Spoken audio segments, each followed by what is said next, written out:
love shout out sa ating lahat. Ngayon guys, pagising lang namin. Tapos, mayroon akong gagawin guys kasi ang daming kuto ni Coco. Kinukutuhan ko siya guys. Ayan. Kumusta kayo mga katimbo dyan? Ay, kukutuhan ko siya guys. Ang daming kuto. Ano kayang magandang solution? Kasi yung pusa din namin, maraming kuto. Pinapaliguan ko naman siya actually. Pero yung dog hindi kasi araw-araw. Kaya ito tingnan nyo guys. Oh, ang daming kuto. Kukutuhan ko siya guys. Ang daming kuto eh.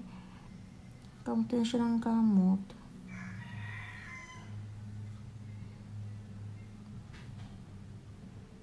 Ano?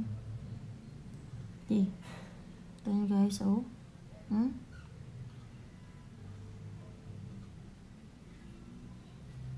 Yan. Tinitro ko lang siya guys. Actually, sabi nila ni Dodo kaya sa ganito. Pero la. Baby pa kasi to guys, si Coco. Ano pa lang siya? 2 months. Magti 3 months pa lang. Kaya, natatakot ako maglagay ng kung ano-ano. Nakita niyo tumatakbo guys, oh.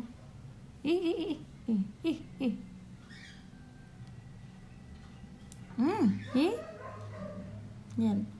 Actually, nakakadiri siya, pero hindi ako nandiri kasi aso ko to. Aso namin pala to. Hindi naman talaga totally sa akin to. Kaya, napamahal ako sa kanya, guys. Kinukuto ko talaga siya. Kasi katabi ko matulog to pag gabi.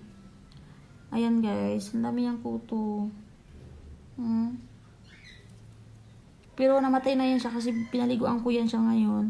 Actually, gusto ko sa paliguan everyday. Pero sabi daw, makamamatay. Kaya ginawa ko po once a week or twice a week. Once a week lang talaga. Kasi last week, pinaliguan ko din po ito. Ang dami niyang kuto, promise. Takot ako. Ayaw kasi nila, natatakot din sila. Ako lang talaga nagkukuto nito.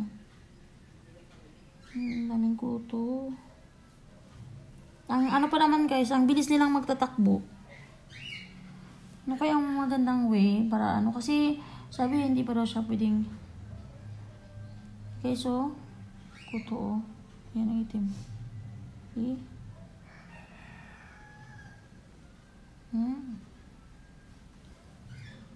Yeah. Dati talagang nandidiri ako sa ganito, pero pag napamahal ka pala sa isang aso, naku, gagawin mo talaga ang lahat para hindi siya para mawala. Ito nga, laki-laki ng kuto, guys.